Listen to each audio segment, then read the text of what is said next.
तू और कितनी मार सहेगा राजकुमार? आखिरी बार पूछ रहा हूँ, बता वह मणि कहाँ है? जल्दी बता, वरना तुझे जिंदा नहीं छोड़ेंगे। ओह, ओह, ओह, बस मेरे बेटे को मत मारो। पिताजी नहीं, हमें मणि के बारे में नहीं बताना, चाहे मेरी जान ही क्यों ना चली जाए। हमें मूर्ख समझते हो राजकुमार? हम तुम्हारी इस जिद को तोड़ देंगे। अह, अह, अह, अह।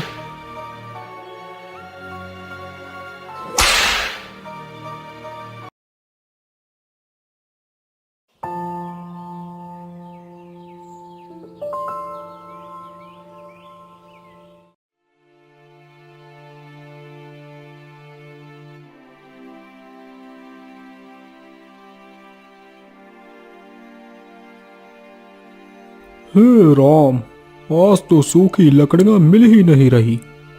अबे जंगल, तू जंगल है या कोई गरीब का घर? जहां भी जाता हूँ खालीपन भरा पड़ा है। हाँ, लगता है लकड़ियां भी अमीरों की तरह ऊंचे पहाड़ों पे बसती हैं। गरीब को तो नीचे सिर्फ धूल ही मिलती है। मुझे उन पहाड़ों की ओर जाना पड़ेगा।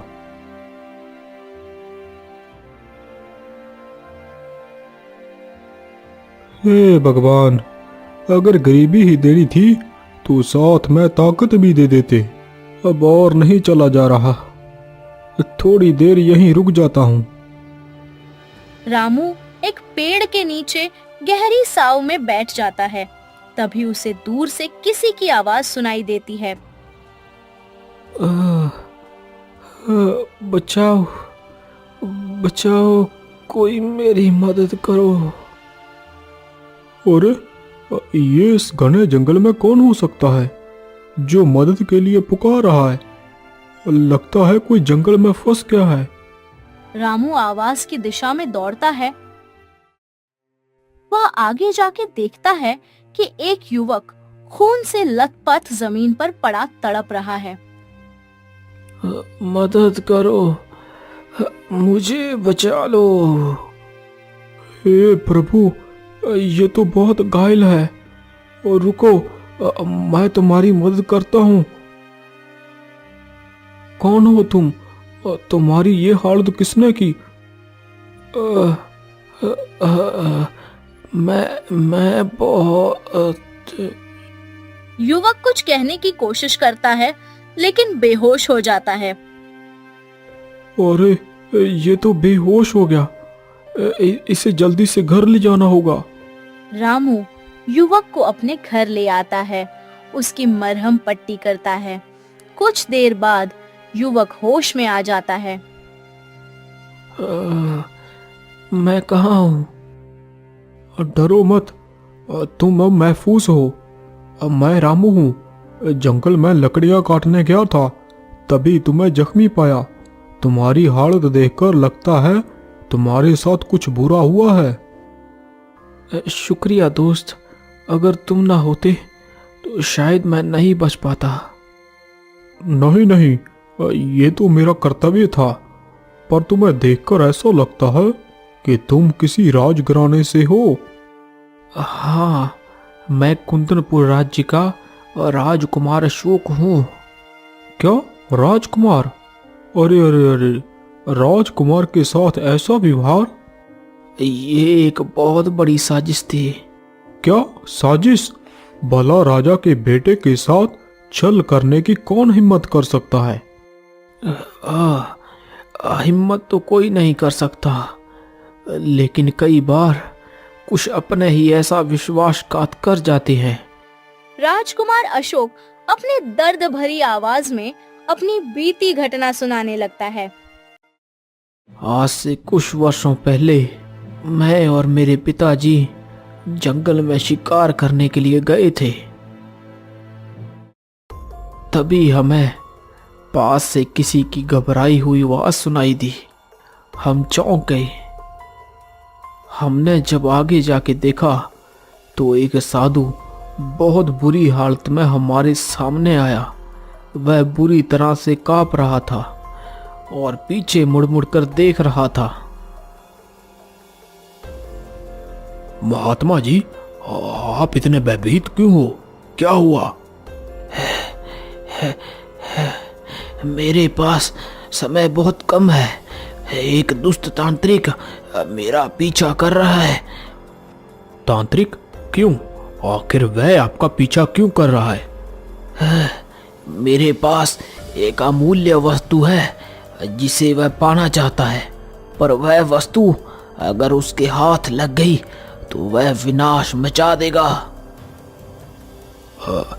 ऐसी कौन सी वस्तु है महाराज?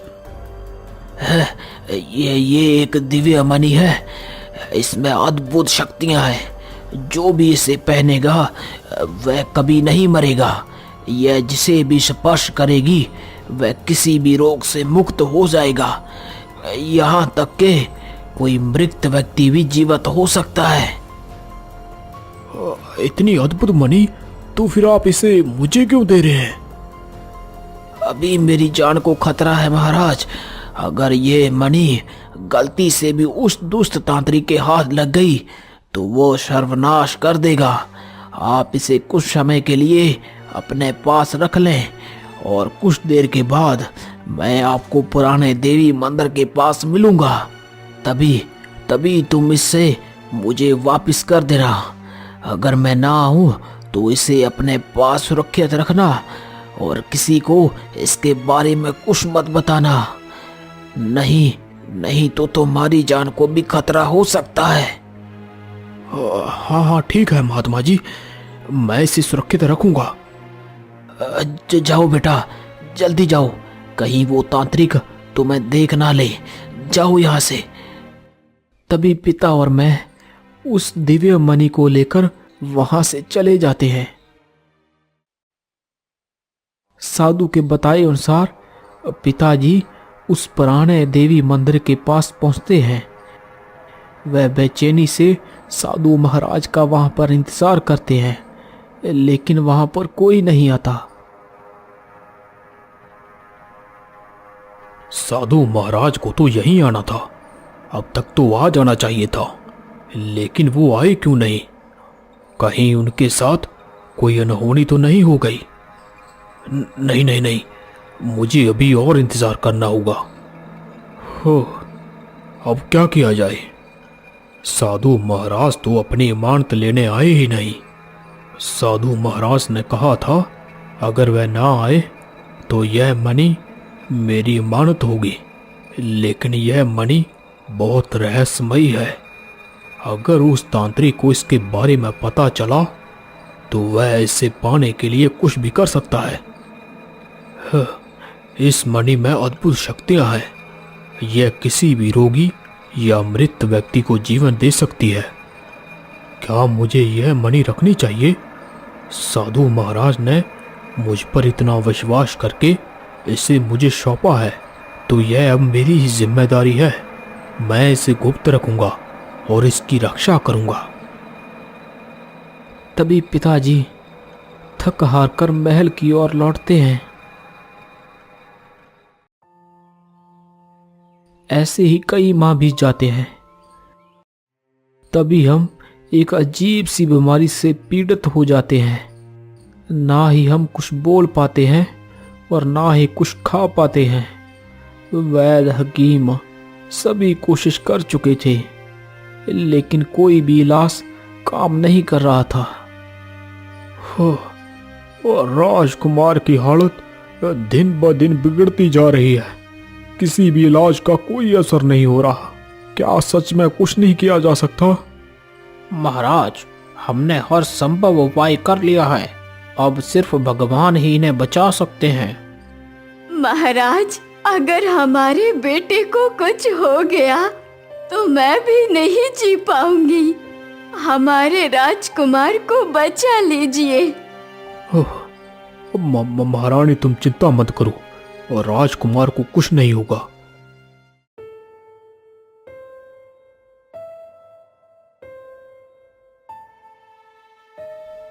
नहीं, ये नहीं हो सकता। मैं अपने बेटे को इस तरह से मरते हुए नहीं देख सकता। कुछ देर तक पिताजी शोक में डूबे रहते हैं, लेकिन फिर अचानक पिता की नजर उस मणि पर जाती है।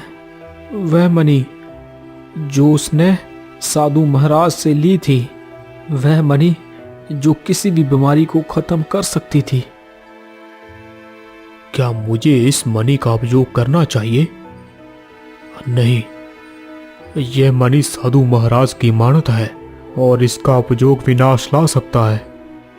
अगर मैंने इस मणि का उपयोग किया तो हो सकता है कि यह मेरे लिए कोई बड़ा खतरा लाई, लेकिन अगर नहीं किया तो मैं अपने बेटे को हमेशा के लिए खो दूंगा। क्या ये करना सही होगा? तभी पिताजी मेरे कक्ष में आते हैं, एक पल के लिए मेरी ओर देखते हैं, फिर धीरे से मणि निकालते हैं और मेरे माथे पर रखते हैं। जैसे ही वह मणि मेरे शरीर को स्पर्श करती है तो एक तेज रोशनी पूरे कक्ष में फैल जाती है और मैं सही हो जाता हूँ।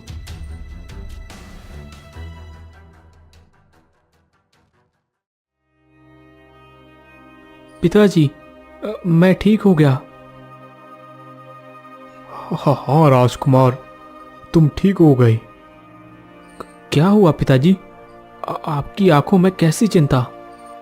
बेटा राजकुमार, मैंने उस मणि का उपयोग किया जो शायद विनाशकारी परिणाम ला सकती है।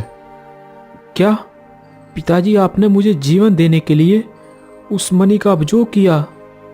आपको याद भी है क्या पिताजी, साधु महाराज ने क्या कहा था? इसका उपयोग मत करना, ये तुम्हारे लिए विनाश ला सकती है। हाँ बेटा, लेकिन मैं और कर भी क्या सकता था? मैं अपने बेटे को अपनी आंखों के सामने इस तरह मरते हुए नहीं देख सकता था। इसीलिए बेटा, मैंने उस दिव्य मणि का उपयोग किया। पिताजी, आप चिंता मत कीजिए, हम आपके साथ हैं। हम हर चुनौती का सामना करेंगे।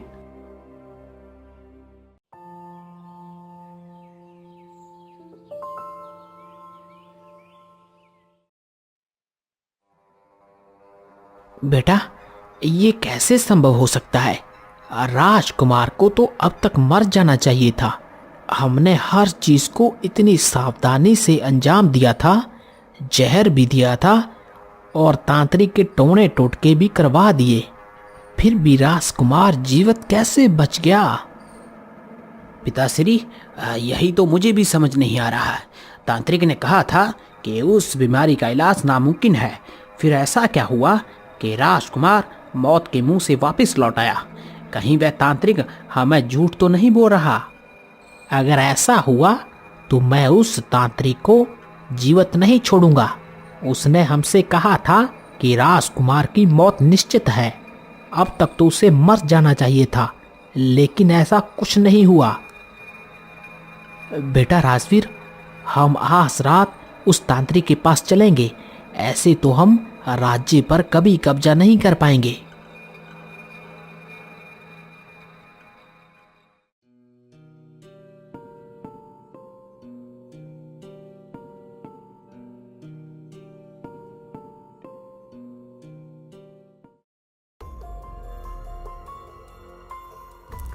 है तांत्रिक, तुमने वादा किया था कि राजकुमार मर जाएगा, लेकिन वह तो जीवित है, और सिर्फ जीवित ही नहीं बल्कि पूरी तरह से स्वस्थ भी है। हाँ, जिस राजकुमार में कल तक चलने फिरने की ताकत नहीं थी, वह अब बिल्कुल ठीक है। तुम्हारा टोना टोटका किसी काम का नहीं है तांत्रिक। नहीं नहीं नहीं नहीं नहीं, ऐसा नहीं हो सकता। मेरे काले जादू से आज तक कोई नहीं बचा, फिर वह राजकुमार कैसे बच गया? मेरी शक्ति का कोई इलाज नहीं है। जरूर इसके पीछे कोई बड़ा रहस्य छिपा है।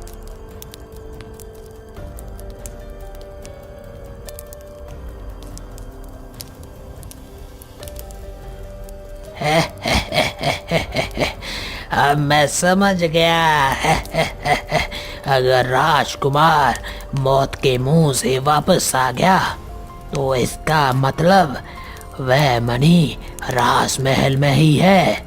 वह शक्ति जिसे मैं बरसों से खोज रहा था वह अब मेरे हाथ लगने वाली है। क्या तुम सच कह रहे हो तांत्रिक? क्या यह वही मणि है जिसकी हमें तलाश थी? हाँ। अब मेरी तलाश पूरी होने वाली है। बस एक आखिरी कदम बाकी है। अब हमारा क्या होगा तांत्रिक? हमारा वादा कब पूरा करोगे? अब सब कुछ तुम्हारे हाथ में है। मुझे बस मणि चाहिए। जैसे ही वह राजकुमार मेरे पास आएगा मैं उससे वह मणि हासिल कर लूंगा। तुम बस कैसे भी राजा और राजकुमार को अपने जाल में फंसाकर मेरे पास लाओ। उसके बाद ये राज्य तुम्हारा और वह शक्ति मेरी। जाओ, अब तुम दोनों जाओ और उस राजा और राजकुमार को मेरे पास लेकर आओ।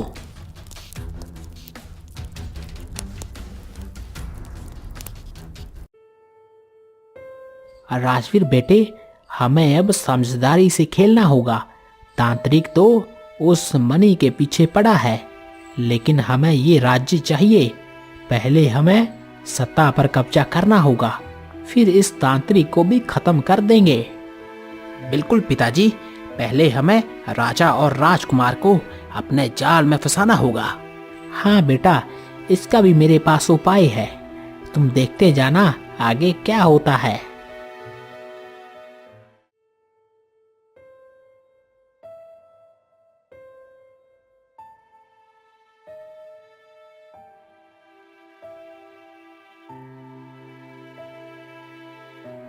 पिताजी, आप इतनी रात को यहाँ पर क्या हुआ? लगता है अभी भी आप वही सोच रहे हैं। हाँ बेटा, मैंने उस मणि का उपयोग तो कर लिया, पर पता नहीं क्यों मुझे ऐसा लग रहा है कि हमारे ऊपर कोई बड़ा संकट आने वाला है। अब यह मणि हमारे पास सुरक्षित नहीं है, इसे सुरक्षित हाथों में सौंपना होगा।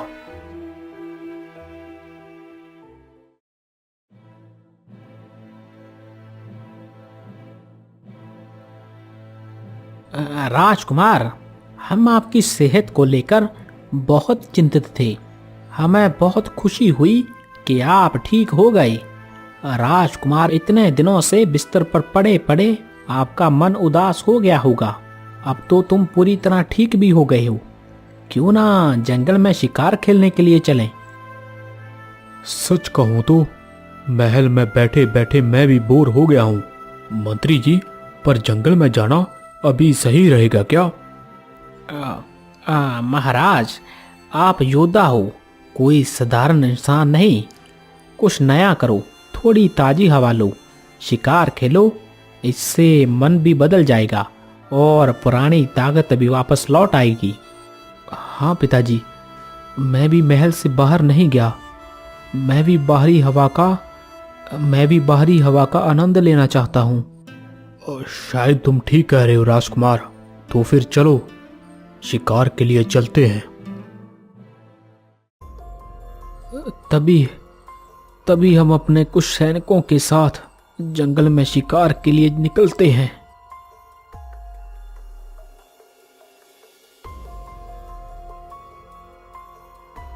यह जंगल कुछ अजीब सा लग रहा है। अरे महाराज, आप तो बहुत सोचते हैं। ये सिर्फ आपका भ्रम है। चलो आगे बढ़ते हैं।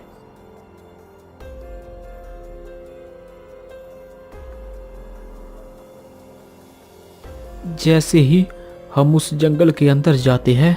अचानक सैनिक पीछे हट जाते हैं और चारों ओर से कुछ नकाबपोश आदमी हमें घेर लेते हैं। ये सब क्या हो रहा है मंत्री? तुम्हें इतनी आसानी से पकड़ना आसान नहीं था, इसीलिए ये जाल बिछाया। तभी हमें वह पकड़कर और रस्सियों से बांध देते हैं। महाराज, अब तो आप हमारे कब्जे में हैं। अब हमें सच बता दीजिए और इस यातना से मुक्त हो जाइए। मंत्री, तुमने विश्वासघात किया। मैंने तुम्हें परिवार का हिस्सा समझा और तुमने हमारे साथ विश्वासघात किया। आखिर क्यों? सत्ता के खेल में भावनाओं की कोई जगह नहीं होती। अब हमें वह मणि चाहिए जिससे राजकुमार को दोबारा जीवन मिला। बताओ, वह मणि कहाँ है? राजन, क्रोध मत करो। मुझे बस यह बताओ कि वह मणि कहाँ है जिससे राजकुमार मृत्यु के बाद भी जीवित हो गए। मणि? कौन सी मणि? तुम मुझसे झूठ नहीं बोल सकते राजन। मैं जानता हूँ कि तुम्हारे बेटे की मृत्यु हो चुकी थी, लेकिन फिर भी वह जीवित है। कोई साधारण शक्ति उसे वापस नहीं ला सकती। वह मणि ही इसका कारण है। अगर तुम सच नहीं बताओगे तो तुम्हें ऐसा दर्द दूंगा कि तुम्हारी आत्मा तक कांप उठेगी। नहीं, मैं हरगिज नहीं बताऊंगा कि वह मणि कहाँ है, चाहे तुम मेरे टुकड़े टुकड़े क्यों ही ना कर दो।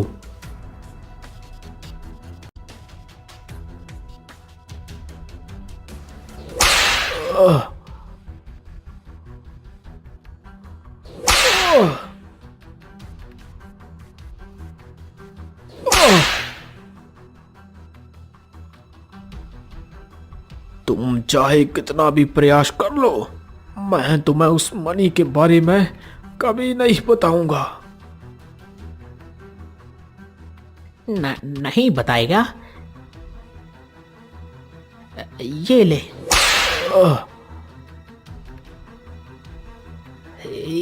ये ले। बता, वो मणि कहाँ है?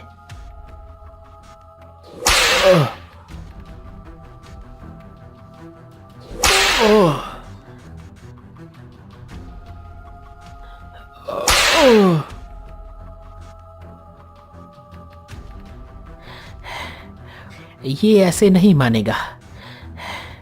रुको, इसके बेटे के कोड़े लगाओ, फिर ये सब सच सच उगलेगा।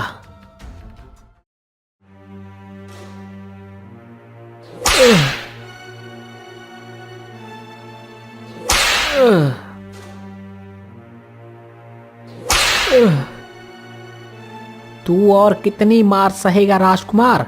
आखिरी बार पूछ रहा हूँ, बता, वह मणि कहाँ है? जल्दी बता, वरना तुझे जिंदा नहीं छोड़ेंगे।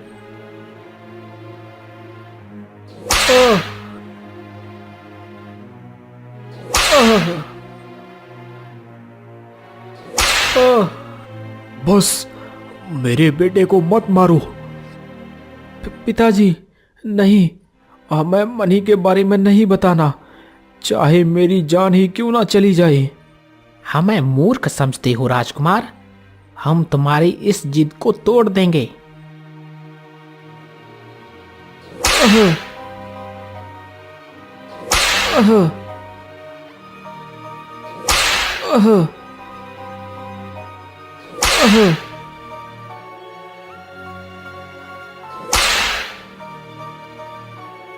रुको राजवीर, देख लो, ये बोल क्यों नहीं रहा? कहीं ये मर तो नहीं गया? देखो जरा।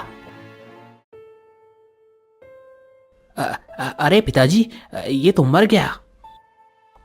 अरे बेटा, ये क्या कर दिया तुमने? अब क्या करेंगे? ये तो मर गया। अब उस मणि का राज कैसे पता चलेगा? मंत्री, तुमने मेरे बेटे की जान ली, मैं तुम्हें जिंदा नहीं छोड़ूंगा। महाराज, आप भी जिंदा बचोगे तभी तो कुछ कर पाओगे। हम आपको भी खत्म करने वाले हैं। नहीं मंत्री, राजकुमार तो मर चुका है। अब मैं इस राजा से वह सच्चाई उगलवाऊंगा। तांत्रिक, तुम चाहे कितने भी मुझे कष्ट दे दो, अब मैं तुम्हें कभी वह मणि के बारे में नहीं बताऊंगा। हाँ, इस मूर्ख राजा के बेटे को इस खाई में फेंक दो। राजा को मैं अपने पास रखूंगा जब तक वह सच नहीं उगल देता। हाँ, और हम महल पहुंचकर सबको यही बताएंगे कि राजा और राजकुमार जंगली जानवरों का शिकार हो गए हैं। तभी वह मुझे मरा हुआ समझकर उस खाई में फेंक देते हैं। मैं उस जंगल में 2 दिन से भूखा प्यासा पड़ा रहा। आखिर मित्र, तुमने आके मेरी जान बचा ली। राजकुमार, सच में आपके साथ तो बहुत बड़ा अन्याय हुआ। अब हमें कुछ करना होगा राजकुमार। हाँ, लेकिन अब मैं चलने फिरने के लायक नहीं मित्र। अगर मैं ठीक हो जाऊं तो मैं पिता को उस तांत्रिक से आजाद कर सकता हूँ। लेकिन राजकुमार, ये सब कैसे होगा? उस मणि की मदद से मैं फिर से ठीक हो सकता हूँ और उस तांत्रिक को खत्म कर सकता हूँ।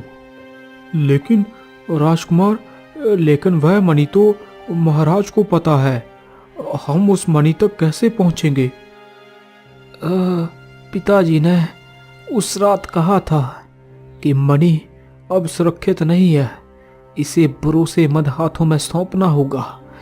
जरूर उन्होंने वह मणि अपने करीबी मित्र को सौंप दी होगी, लेकिन ऐसा करीबी मित्र कौन हो सकता है? पिताजी ने वह मणि किसे सौंपी होगी? वह शक्ति जो हमारे राज्य की रक्षा कर सके, उसे किसी पर सौंपना ही बुद्धिमानी थी।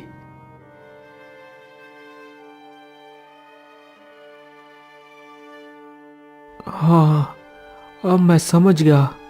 पिताजी ने वह मणि उनके भरोसेमंद साथी प्रिय तोते को सौंप दी होगी।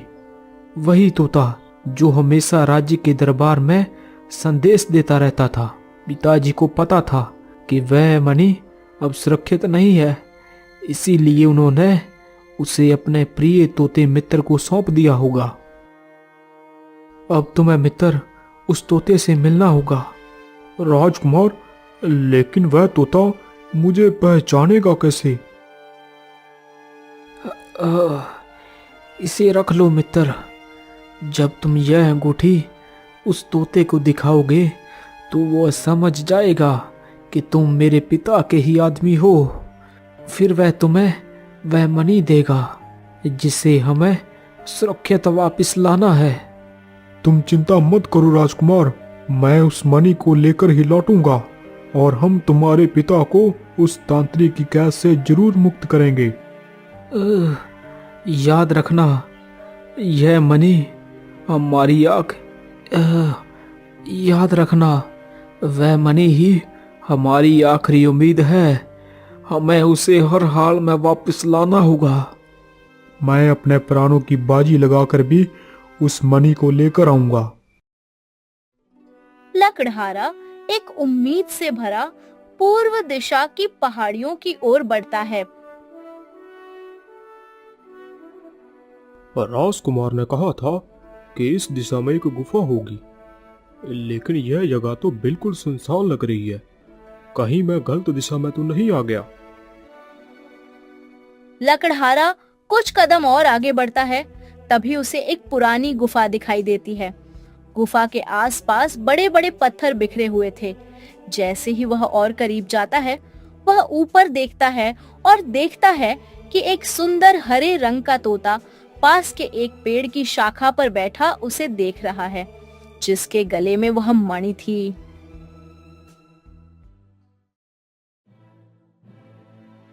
अरे, ये तो वही तोता है जिसके बारे में राजकुमार ने बताया था। तोता अपनी चमकदार आंखों से लकड़हारे को घूरता है। कौन हो तुम? प्रिय तोते, मुझे राजकुमार ने आपके बारे में बताया था। महाराज और उनका पूरा राज्य बहुत बड़ी दुविधा में फंसा है। महाराज को उनके मंत्री और एक तांत्रिक ने अपने पास बंदी बना रखा है। उनकी जान खतरे में है और राजकुमार भी बहुत जख्मी है। उन्होंने ही मुझे आपके पास ये मणि लाने के लिए भेजा है। हाँ, लेकिन मैं तुम्हारी बात पर विश्वास क्यों करूं? क्या पता तुम्हारी इसमें कोई चाल हो सकती है। ये देखो, राजकुमार ने मुझे ये अंगूठी दी थी और कहा था कि यह अंगूठी तोते को दिखा देना। वह समझ जाएगा कि तुम मेरे पिता के ही सेवक हो। लकड़हारे के हाथ में महाराज की अंगूठी देखकर तोता दुविधा में फंस जाता है। यहाँ अंगूठी तो महाराज विक्रम की है, लेकिन फिर भी मैं तुम पर भरोसा नहीं कर सकता, क्योंकि यहाँ मणि मेरे महाराज की है और मेरे पास अमानत के रूप में है। पहले तुम्हें साबित करना होगा कि क्या तुम महाराज के सच्चे सेवक हो। तुम्हें मेरे एक सवाल का जवाब देना होगा। कैसा सवाल? पूछो। अगर तुम्हारे जीवन में तुम्हें कोई चीज मिल जाए तो वहाँ क्या हो सकती है? धन, बुद्धि या सच्ची खुशी? लकड़हारा सोच में पड़ जाता है। धन मेरे जीवन की परेशानियों का हल कर सकता है, लेकिन अगर मैं बुद्धिमान नहीं हुआ तो ये धन भी खो सकता है। बुद्धि अच्छी चीज है, लेकिन अगर मुझे सच्ची खुशी ही नहीं मिली तो मुझे इसका क्या फायदा? मुझे वही चीज चाहिए जो मेरे जीवन को सच में संवार सके। लकड़हारा गहरी सांस लेता है और आत्मविश्वास से तोते की ओर देखता है। प्रिय तोते, मैं सच्ची खुशी को ही चुनूंगा, क्योंकि अगर मैं खुश रहूंगा तो मैं अपने जीवन में सही फैसले लूंगा, और अगर मेरे पास खुशी होगी तो बुद्धि और मेहनत से मैं धन भी कमा सकता हूँ। शाबाश, तुमने बहुत सही उत्तर दिया है। बहुत से लोग तो धन के पीछे ही भागते हैं या केवल बुद्धि चाहते हैं, लेकिन असली सुख तो उसे मिलता है जो अपने दिल की सच्ची खुशी को पहचानता है। तभी तोता धीरे से उड़कर लकड़हारे के पास आता है। चलो मित्र, मैं अब तुम्हारे साथ चलूंगा। लकड़हारा उस मणि को लेकर राजकुमार के पास पहुंच जाता है। लकड़हारे, तुमने तो सच में कमाल कर दिया। मैं तुम्हारा आभारी हूँ कि तुमने इस तोते को ढूंढ निकाला।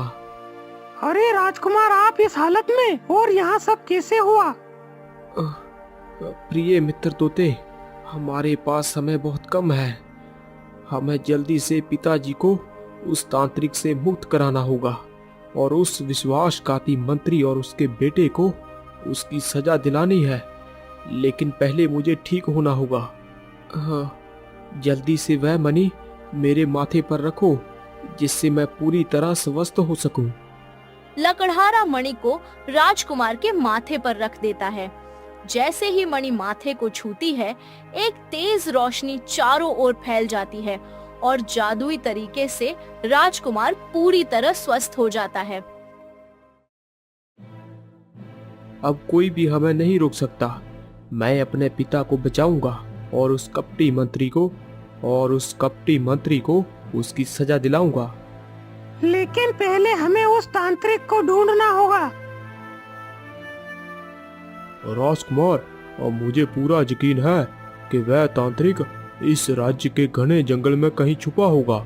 ऐसा कोई स्थान जहां कोई आसानी से ना पहुंच सके। हाँ राजकुमार, मुझे याद आया। उस जंगल में एक पुरानी गुफा है जहाँ जाने की कोई हिम्मत भी नहीं कर सकता। कई सालों से वह गुफा वीरान पड़ी है, लेकिन मैंने सुना है कि वहाँ अजीब अजीब सी आवाजें आती हैं।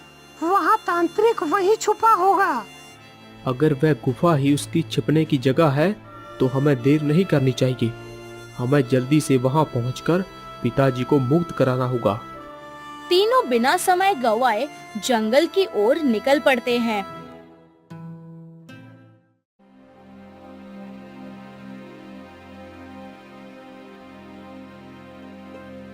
राजकुमार देखो, वहाँ गुफा सामने ही दिखाई दे रही है। और राजकुमार, हमें सावधान रहना होगा। ये तांत्रिक बहुत शक्तिशाली है। हाँ, तुम डरो मत मित्र, तुम यहीं रुको, मैं अकेला ही गुफा के अंदर जाऊंगा। राजकुमार अकेला गुफा के अंदर चला जाता है। गुफा के अंदर राजा और साधु महाराज को जंजीरों में जकड़कर रखा होता है।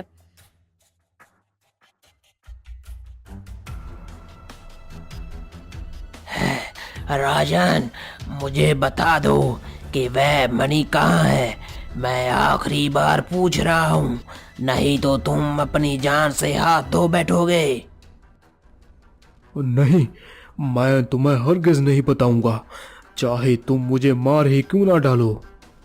तांत्रिक अपनी तलवार लेकर जैसे ही महाराज को मारने के लिए आगे बढ़ता है, अचानक रुक जाओ तांत्रिक। राजकुमार तुम? हाँ दुष्ट तांत्रिक, अब तुम्हारी शक्तियां खत्म होने वाली हैं। मूर्ख राजकुमार, अगर तुमने वह मणि मुझे नहीं दी तो देख तुम्हारे पिता का क्या हश्र होने वाला है। इतना कहकर वह महाराज के गले पर तलवार रख देता है। जल्दी करो राजकुमार, मुझे मणि दो, वरना तुम्हारे पिता अब इस दुनिया में नहीं रहेंगे। नहीं राजकुमार, इसे मणि मत दो, ये बहुत दुष्ट है। ये मणि हासिल करने के बाद हम में से किसी को नहीं छोड़ेगा। नहीं पिताजी, ये सब इस मणि की वजह से हो रहा है। तांत्रिक, ये लो मणि और मेरे पिता को छोड़ दो। राजकुमार धीरे मणि उसकी ओर उछाल देता है। तांत्रिक खुशी से मणि को पकड़ लेता है और जोर जोर से हंसने लगता है। आखिरकार यह मणि मेरे हाथ में आ ही गई। अब कोई भी मेरा कुछ नहीं बिगाड़ सकता। अब मैं अमर हो जाऊंगा।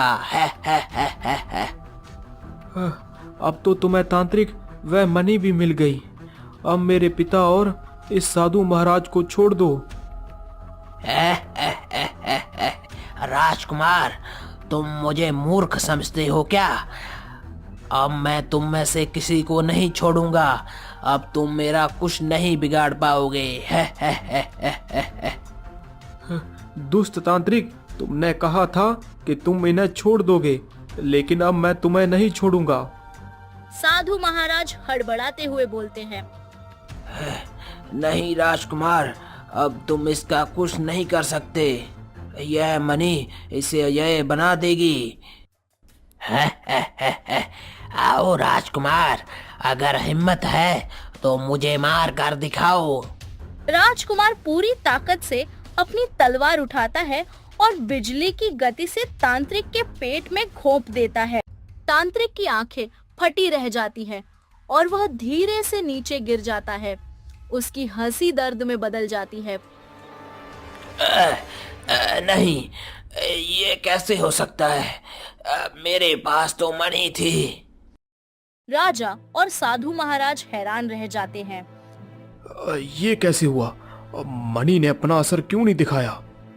क्योंकि राजन, जब यह मणि बुराई के हाथों में गई तो इसने अपना प्रभाव खो दिया। यह मणि हमेशा सच्चे और न्याय प्रिय व्यक्ति के साथ ही काम करेगी। सच्ची शक्ति दिल की होती है, मणि की नहीं। राजन, अब इस मणि को अपनी सही जगह पुरानी देवी के मंदिर में स्थापित करना होगा। सभी खुशी खुशी गुफा से बाहर निकलते हैं। राजा अपने महल में पहुंचकर मंत्री और उसके बेटे राजवीर को उनके किए की सजा देते हैं।